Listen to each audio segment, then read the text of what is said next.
Pelo sinal da Santa Cruz, livrai-nos Deus, nosso Senhor, dos nossos inimigos, em nome do Pai, do Filho e do Espírito Santo. Amém. Meu Senhor e meu Deus, creio firmemente que estás aqui, que me vês, que me ouves. Adoro-te com profunda reverência. Peço-te perdão dos meus pecados e graça para fazer com fruto este tempo de oração. Minha Mãe Imaculada, São José, meu Pai, Senhor, meu anjo da guarda, intercedei por mim.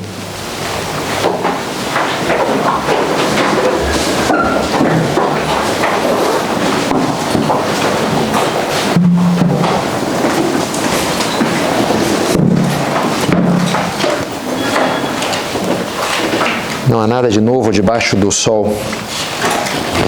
Liturgia esses dias na missa, a gente tem escutado o livro do Eclesiastes. Hoje é uma passagem que virou até letra de música, de banda de meio hippie, de Hollywood. Aquela trecho, para tudo existe um tempo na vida, um tempo para nascer, tempo para morrer, tempo para amar, tempo para matar. Tempo... E ontem era essa passagem que diz o livro, né? Nada, por mais que pareça que muita coisa muda, na verdade as coisas, mais ou menos, as coisas importantes permanecem iguais. Lembra um filme que eu assisti não faz tanto tempo, mas antes de assisti-lo, eu escutei falar bastante dele, que é um filme razoavelmente marcante. E uma característica é que as pessoas se referem a ele pelo título que ele não tem, por um outro título. O título em português é O Feitiço do Tempo, mas todo mundo conhece como O Dia da Marmota, porque é o título mais natural do filme. E em inglês, inclusive, é assim, The Groundhog Day, é o título original, mas no Brasil colocaram Feitiço do Tempo, que acho que é de 93, alguma coisa assim. E a história de um jornalista que vai para uma cidadezinha cobrir um evento que é chamado Dia da Marmota. Ele é jornalista do tempo, previsão de tempo, meteorologia. E lá tem uma tradição que se a marmota sai da toca ou entra na toca, significa, naquele dia, significa que o inverno vai ter mais chuva, não vai ter chuva, não sei, alguma dessas coisas assim meteorológicas. E ele cobre ali o dia da marmota e tal, e no dia seguinte ele dorme lá no hotel, acorda e ele descobre que está no dia da marmota outra vez, o dia se repete. E ele acha aquela coisa super esquisita, né? E aí ele dorme e no dia seguinte ele acorda e está outra vez no dia da marmota. Por isso chama que sempre é o dia da marmota, né? E por isso Feitiço do Tempo também. E é todo um símbolo, assim, quando a gente se sente meio preso na nossa vida. Sei, parece que nada muda, parece que as coisas não andam, parece que não saem do lugar. E é interessante observar a trajetória que percorre o protagonista da história. A princípio ele fala, bem, não tem amanhã, então vou curtir a vida, beleza, vou comer, não vou engordar mesmo, sei lá, né? Vou beber, vou fazer tudo o que eu quiser, porque inconsequente, né? Não tem consequências.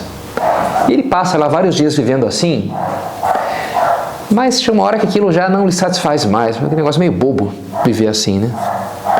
Mas se eu não posso viver só do imediato, como é que eu vou querer construir alguma coisa se nada passa, né, para o dia seguinte? Então ele entra meio em depressão. Eu estou preso nessa, uma prisão isso daqui. Quer saber, eu vou me matar. Ele se suicida. E o que acontece? Ele acorda no dia seguinte, no dia da marmota outra vez. É interessante, né? Às vezes até o suicídio é algo assim que ocorre, né, gente? Acho que uma grande decepção do suicida é descobrir que ele não conseguiu se matar. É que é impossível, né? A nossa alma é imortal. Não aguento esses problemas, você não vai conseguir fugir deles, você vai carregar com eles contigo, né? Não tem como. Não é essa a solução, fugir. Não existe essa possibilidade de fuga real, né? E ele tenta se matar de várias maneiras, sempre acorda outra vez na cama, no hotel, do dia da marmota. Mas ele começa a tentar outras coisas. Então vão passando anos, né? Ele vai vivendo aquele dia milhares de vezes. E ele se dá conta que, olha, algumas coisas ficam. Que coisas ficam? As que eu aprendo, os processos internos a mim. Fora não, fora está tudo igual, não tenho acesso para que isso influenciar isso de verdade, de forma permanente. Agora em mim sim. Então ele começa, por exemplo, a aprender piano. Vai lá numa professora, olha, quero aprender, o que você sabe? Nada. Então tem a primeira aula de piano 2 horas. Aí no dia seguinte, que para ela é o mesmo, ele bate outra vez na porta, queria aprender, não, já tive uma aula. E aí ela explica ali, aí ele vai tendo a aula com ela, só que vai mudando a aula e ele vai aprendendo, se torna um grande pianista.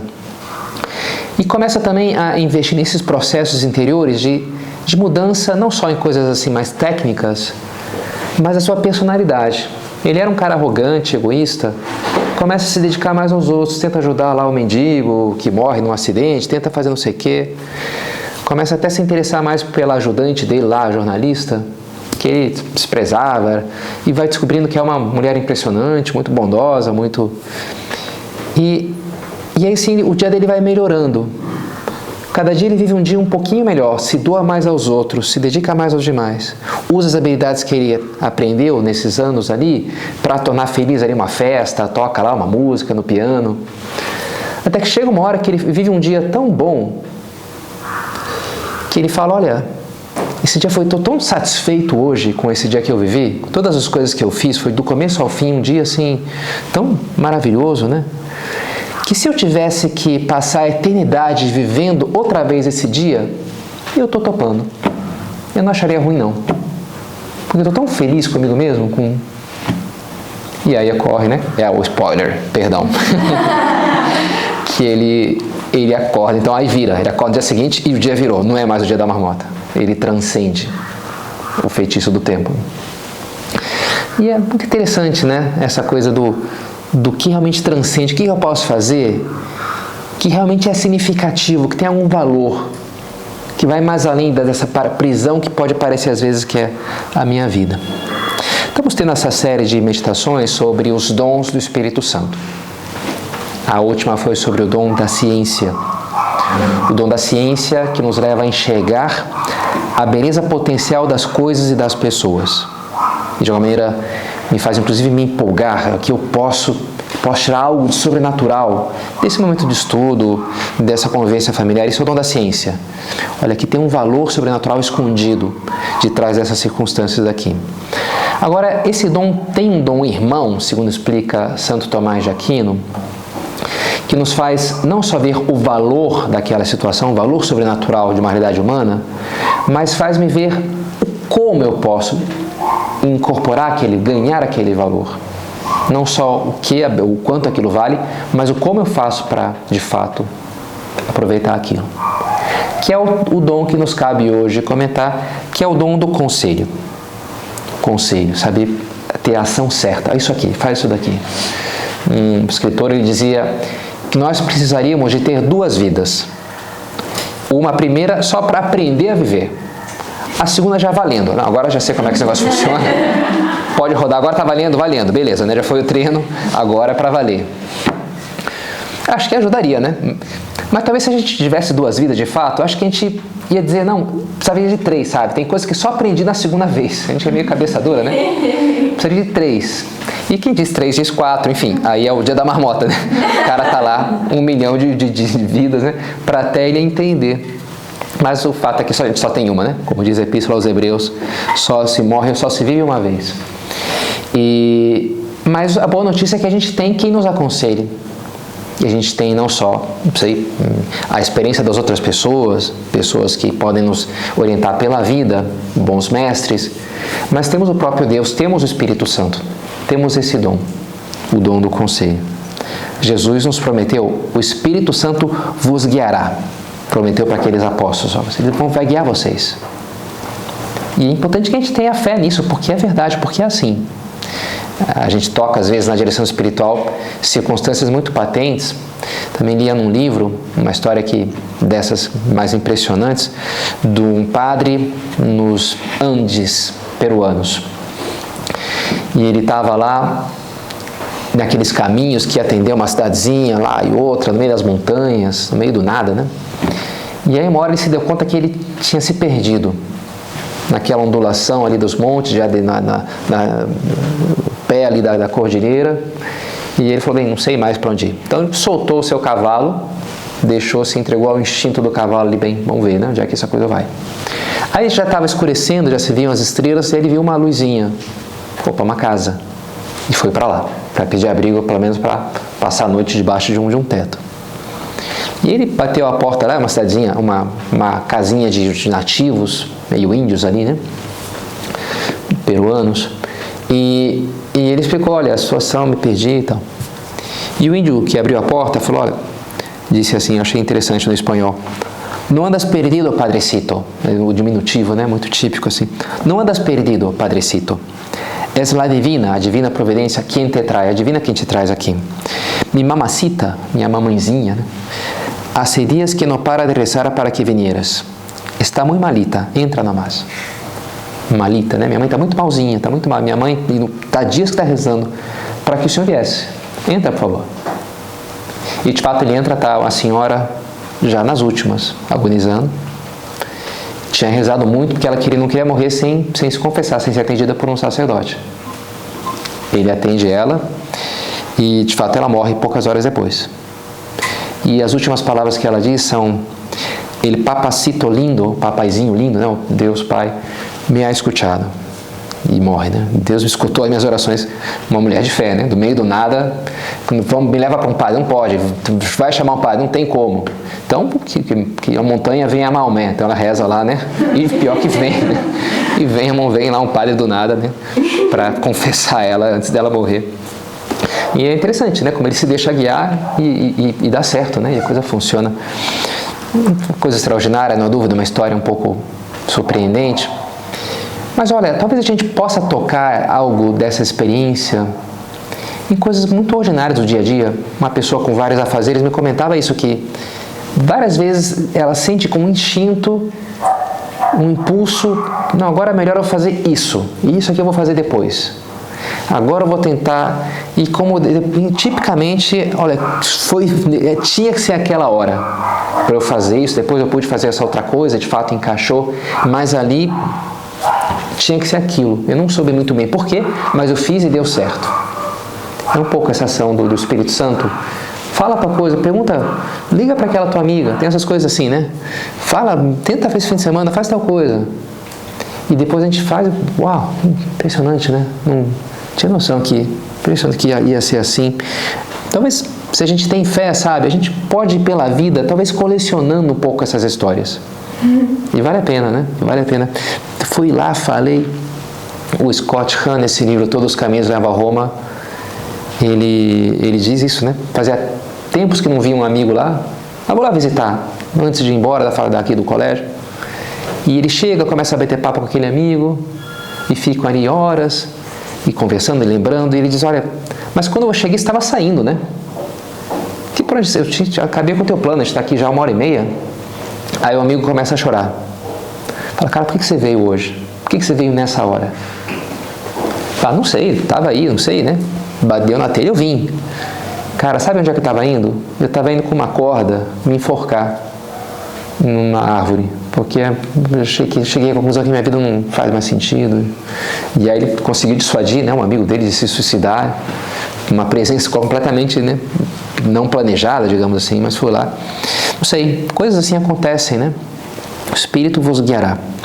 Vale a pena que a gente tenha essa convicção. Essa foi a força da igreja nascente, é saber isso. E agora vai para lá, agora São Paulo vai para não sei onde, separar e Barnabé, isso vai para você para Macedônia, você para Antioquia. E as coisas iam acontecendo, porque eles se deixavam guiar pelo Espírito Santo. Como a gente já vê em São Paulo, a segunda pergunta que ele faz, a primeira qual que é? Quem és? Quem que é Jesus? Ele pergunta, né? Saulo, Saulo, por que me persegues? Quem és tu, Senhor? Eu sou Jesus a quem tu persegues. Segunda pergunta, Domine, quid vis me facere? Senhor, o que queres que eu faça? Essa é a pergunta boa, né? O que é para eu fazer? A nossa oração basicamente tinha que ser isso daí, né? Senhor, o que é para eu fazer? O que você quer de mim? Nesse momento da minha vida agora, nessa circunstância. Um primeiro aspecto que eu queria comentar do dom é isso daí. Porque quando a gente fala de conselho, a gente pensa de dar conselho, talvez a gente pense, e talvez a maioria das pessoas pensem assim, o dom do conselho implica ter o dom do conselho, significa eu ser capaz de dar conselho para as pessoas à minha volta. Também implica isso, como a gente vai comentar. Mas começa com receber o conselho do Espírito Santo, deixar-se guiar por ele. Isso é talvez a parte primária e mais importante desse dom, que convém que a gente tenha muito presente. Não tomes diz São José Maria em Caminho, não tomes uma decisão sem te deteres a considerar o assunto diante de Deus. Vai tomar uma decisão séria. Não sei, né? Tem coisas que, sei lá, são meio corriqueiras. Se eu vou pegar esse sabor de sorvete ou outro, eu não vou ficar lá rezando para esse filme mostra o que você quer de mim. Cara, sei lá, tanto faz, né? Moralmente não vai te fazer, espiritualmente não vai fazer grandes diferenças, né? Agora, sei lá, tem coisas que merecem um retiro, uma novena, não sei, né? 6 meses ou 1 mês de pensar naquilo, né? Para casar com esse cara ou não, abraçar essa vocação, são coisas que exigem já mais um investimento de oração, de tempo, de meditação e de pedir. Senhor, me mostra o que você quer de mim. O próprio São José Maria passou 10 anos repetindo aquelas palavras do cego Bartimeu, quando Jesus fala para ele, o que você quer que eu te faça? E ele responde, Senhor, que eu veja, Domine, ut videam. E São José Maria, ele quando era adolescente, viu que Deus lhe pedia algo, e ele não sabia o que era. Então ele ficou mais de 10 anos, entrou no seminário, se tornou sacerdote, mudou de cidade, repetindo, Domine, ut videam. Senhor, me mostra, eu quero ver, que eu veja o que você quer de mim. É uma bela ejaculatória, né? Senhor, que veja, eu quero escutar a tua vontade, a tua voz, quero enxergar os teus caminhos. Foi o evangelho de segunda-feira. Quem é a minha mãe? Quem é o meu irmão? Aquele que escuta a minha palavra e a põe em prática. Jesus, né? Escutar e levar à prática. Mas o primeiro é isso, escutar, ouvir, querer enxergar. O que Deus quer de mim? Claro, não é tão simples assim ter essa atitude, fomentar essa atitude. Ela começa com a virtude da humildade, como praticamente tudo começa na humildade. São José Maria descrevia assim, definia a humildade como a verdade no caminho da luta ascética. A humildade é a verdade, Santa Teresa fala isso, por exemplo, mas não é uma verdade qualquer. Na verdade, matemática não necessariamente é humildade, né? É a verdade acerca de nós mesmos, sobre o nosso caminho. A humildade é a verdade no caminho da luta ascética. No caminho, de onde é que tem que pôr o pé agora, para que lado que eu tenho que ir, é isso, é aquilo. E depois da humildade, a outra virtude chave para a gente fomentar, para ter mais esse dom atuando na nossa vida, é sem dúvida a docilidade. Deixar-se conduzir, né? O dócil é isso, que vai para lá, vai para cá, recebe um conselho. Lembra uma vez? Na direção espiritual, a gente lida, né, com pessoas mais ou menos dóceis. Não é comum, mas às vezes acontece, né? Não vou fazer isso não, padre. Enfim, pessoa que enfrenta assim. Não gostei desse conselho. Olha, é bom também ser sincero, né? Bem, talvez não precisa falar da maneira assim mais, sei lá, né? Mais, padre, não sei se isso aqui se aplica, fico pensando que não é muito o que poderia me ajudar. Ótimo, assim, então sim, perfeitamente livres para falar isso. Mas o padre Rafael uma vez ele fala, cara, eu tenho uma freira que ela é tão dócil que dá medo, eu tenho que tomar muito cuidado com o que eu vou falar para ela, porque ela faz mesmo, entendeu? Então fala qualquer coisinha, ela não, é isso aqui, ó, voz de Deus, um pouco assim, né? A docilidade de uma pessoa santa é um negócio assim, obediência, então é isso aqui que eu vou fazer, né? Então tem que tomar muito cuidado, porque é uma pessoa super dócil. Bem, o Espírito Santo ele acerta, né? O diretor espiritual às vezes pode se equivocar, né? Quem obedece sempre acerta também, diz Santa Teresa, né? Enfim, desde que o Pai não nos peça um pecado claramente, e se a gente obedece, a gente está agradando a Deus. E é lógico se obedecemos, sobretudo, ao Espírito Santo, que é obedecer a Cristo. Ele fala dos fariseus, olha, vocês são como aqueles meninos que dizem, nós tocamos flauta, mas vocês não dançaram, e entoamos lamentações, mas vocês não choraram. Agora vamos fazer uma coisa alegre, aí vocês estavam tristes. Agora fazer um negócio muito triste, aí vocês estavam alegres. Você vai para a direita, não, o cara vai para a esquerda. Vamos para a esquerda, vai para a direita, né? É o grande drama de Deus, é isso, né? Que ele reclama do povo de Israel, um povo de dura serviço, não entendem que isso aqui não aceitam, não se abrem, não se deixam conduzir. E eu queria fazer tantas coisas maravilhosas com vocês, mas vocês são de dura serviço, são teimosos, né? Essa falta de docilidade, que tanto machuca o coração de Deus, que quer o nosso bem, que quereria nos dar tantas coisas. Da nossa parte, então, docilidade, para cada vez se deixar guiar melhor pelo Espírito Santo. Agora sim, existe essa segunda parte também desse dom, que é o saber dar conselho. Também isso é parte do dom do conselho.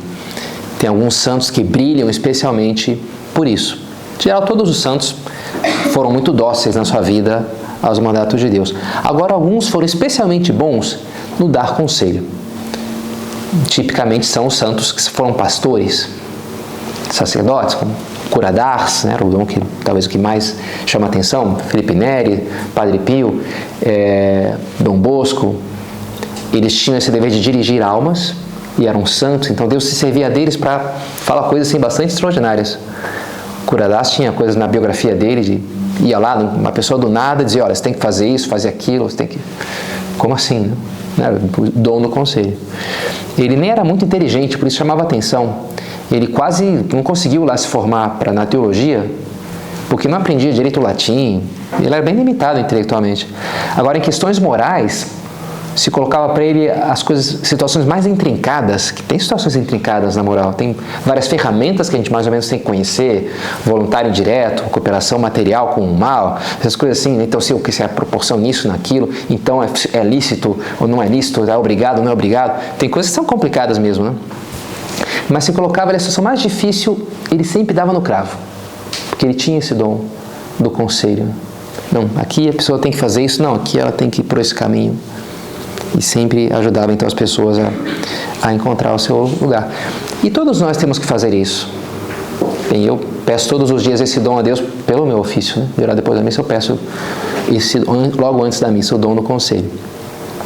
Mas todos nós somos chamados a fazer apostolado, a ajudar as pessoas à nossa volta a encontrar o seu caminho para Deus. E o faremos de forma sobrenatural, contando com a ajuda de Deus, contando com o Espírito Santo. Na biografia de Santa Catarina de Siena também mora um prior de um mosteiro beneditino, convida ela para dar uma formação, dar uma palestra para os seus monges. E ela dá lá aquela palestra e ele comenta depois, olha, eu sou o confessor de todos os meus filhos, mas se a Catarina tivesse ouvido todas as suas confissões, ela não poderia ter falado mais claramente e dado mais no cravo. Quando ela falou das dificuldades e dos perigos da vida monástica, cada um dos meus monges escutou exatamente o que ele mais precisava. Não há a menor dúvida que ela seja uma vidente e movida pelo Espírito Santo. Movida pelo Espírito Santo. Ele ficou impressionado como ela falou exatamente o que eles precisavam ouvir, né? Bem, eu nem conhecia, mas movida pelo Espírito Santo. Deus serve da gente para fazer isso. Às vezes até contra a nossa vontade, independente da nossa vontade. Eu escutei uma história, porque falando um pouco isso, né, a gente os sacerdotes temos que tomar cuidado contra o vício da vaidade, né? A importância da gente, porque Deus faz coisas bonitas através da gente e é muito fácil confundir a mensagem com o mensageiro. Não, porque de fato eu coisa nenhuma, né? Mas então falava, um padre que caiu na tentação, veio lhe dizer a uma senhora, olha, padre, sua homilia foi tão bonita, me tocou tanto, mudou a minha vida completamente, né? E ele ficou meio, de fato, acho que foi uma boa homilia.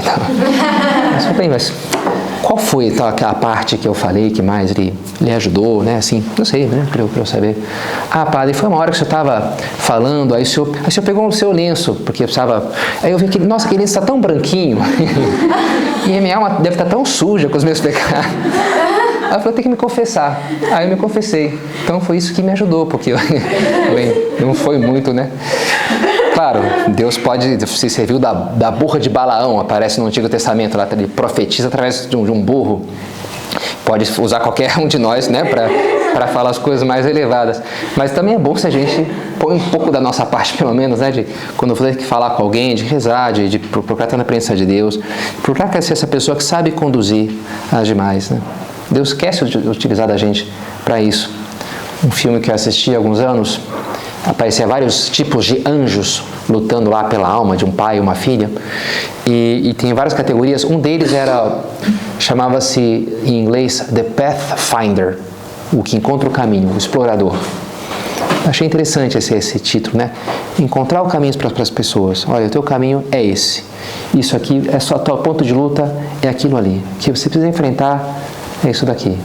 Quando Deus nos ajuda, né? Um processo conjunto ali na direção espiritual, ou numa amizade que seja, de se dar conta, olha, que realmente essa pessoa precisava fazer, era isso daqui. Esse é o ponto-chave, um nó para a fechadura para abrir várias coisas, encontrar o caminho para as pessoas. São José Maria gostava muito dessa palavra, não é à toa que seu livro principal chama-se assim, né? Caminho no meio do mundo para Deus, para o céu. E lá ele escreve um desses pontos que resume bastante a sua mensagem, que vai nos servir como última ideia da nossa meditação de hoje, aquele ponto que diz assim: queres de verdade ser santo? Cumpre o pequeno dever de cada momento. Faz o que deves e está no que fazes. Ponto muito conhecido, né? Quer ser santo? Duas coisas tem que fazer. Faz o que deves e está no que fazes. Cumpre o teu dever, faz aquilo que você tem que fazer, e o dom do conselho nos ajuda a enxergar que dever é esse, o que Deus espera de nós, né? Agora tem essa segunda parte que eu queria explorar um pouquinho mais aqui para terminar. Não só faz o que deves, o que eu tenho que fazer, mas o como, está no que fazes. Fazer aquilo para valer, estar inteiro naquilo. É uma ideia tradicional, os antigos falavam age quod ages. Faz aquilo que você está fazendo, mais ou menos isso, né? Atua naquilo que você está atuando. Esteja onde você realmente está. Esteja ali. Hoje em dia, também um tema na moda é esse da mindfulness. Mindfulness, que vem técnica de meditação, que vem do yoga, coisas assim, mas a ideia é que te ajude a vencer a tendência à dispersão, que a gente está num mundo que nos puxa. A nossa atenção é um produto muito valioso, que é comercializado pelas maiores empresas do mundo. Então, a gente está o tempo inteiro, desde as propagandas, a televisão, agora você no celular, né? Tudo está, olha para mim, olha para aqui, gasta o teu tempo aqui comigo, né? Notificações estão nos puxando. Então, a nossa tendência pode ser ficar completamente desbaratados, né? Então, está no que faz. Toda essa coisa do mindfulness, busca isso daí, olha, te concentra, para essa fragmentação da tua consciência, deixa de estar fazendo 20 coisas ao mesmo tempo, foca no presente, no aqui, no agora. E São José Maria fala, isso aqui, a santidade, se fazendo isso aqui por amor a Deus, é que você vai encontrar Deus aí. Aí a coisa transcende. Ele fala, né? Descobriremos com Ele, com Deus, com o Espírito Santo, como é possível dar relevo sobrenatural às atividades aparentemente mais pequenas. Aprenderemos a viver cada instante com vibração de eternidade. Interessante, né? Viver cada instante com vibração de eternidade. Ah, foi uma coisinha boba, simples. Não, eu fiz aquilo inteiro e eu pus amor a Deus ali. Aquilo transcende, aquilo vai contar para o meu céu, aquilo vai servir para a santificação das almas. E eu estou me unindo à redenção de Cristo naquela pequena ação. Aquela ação ganhou vibração de eternidade, rompeu o feitiço do tempo, rompeu essa coisa de parece que preso, nada é relevante. Não, isso sim, isso transcende, né? Isso aqui é eterno, isso aqui ultrapassa a prisão deste mundo. Se eu faço aquilo que eu devo fazer, segundo a vontade de Deus, segundo o Espírito Santo me guia, segundo no caminho do amor, e eu faço da maneira como eu devo fazer, me doando de verdade, com entrega, né? A diligência, que é o oposto da preguiça, vem do diligere, que é amar, né? Dileto, predileto, aqui que o amado. Fazer as coisas com diligência é isso, é pôr amor naquilo, fazer aquilo por amor a Deus, me doando aos demais. Queres de verdade ser santo? Olha, isso é o caminho. Faz o que deves, busca o que Deus quer de ti em cada momento, e depois está no que fazes. Então isso daqui, com entrega, com o meu coração, com toda a minha alma, com todas as minhas forças. Esse momento agora é onde Deus me quer nessa situação. E aqui eu vou encontrar com Ele. Isso aqui, de uma maneira, é como que já o céu. Porque eu estou fazendo com Deus, por amor a Ele, com Ele. Um ícone, eu gosto dos ícones bizantinos, um dos mais antigos, mais tradicionais de Nossa Senhora, chama-se Rhodegetria, de Rhodos Getria. Rhodos é caminho, daí rodovia. Rodovia significa caminho, porque Rhodos é caminho em grego, via é caminho em latim. Né? Juntou as duas palavras lá, virou rodovia, né? Enfim, mas é caminho, enfim, última análise. Rhodos, quando Jesus fala, eu sou o caminho, essa palavra que ele usa, Rhodos, é o caminho, a verdade é a vida. Então, Rhodegetria, o que significa? Aquela que aponta o caminho. Tipicamente nesses ícones Nossa Senhora está com Jesus no colo, com uma mão está segurando ele, com a outra ela está como que apontando para Nosso Senhor. Ó, esse aqui é o caminho. Fazer o que Ele vos disser. O que eu tenho que fazer? Por que caminho tem que ir? Fazer o que Ele vos disser. Nossa Senhora nos mostra o caminho por isso, né? Nos aponta para Nosso Senhor, que é o caminho, que é o modelo, que é para onde a gente deve seguir. Então, que a gente saiba também acudir a ela, repleta do Espírito Santo, para que ela nos guie também por essa vida.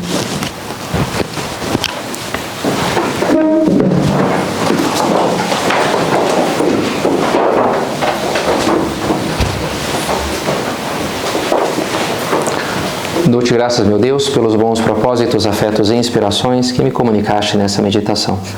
Peço-te ajuda para os pôr em prática. Minha Mãe Imaculada, São José, meu Pai e Senhor, meu anjo da guarda, intercedei por mim.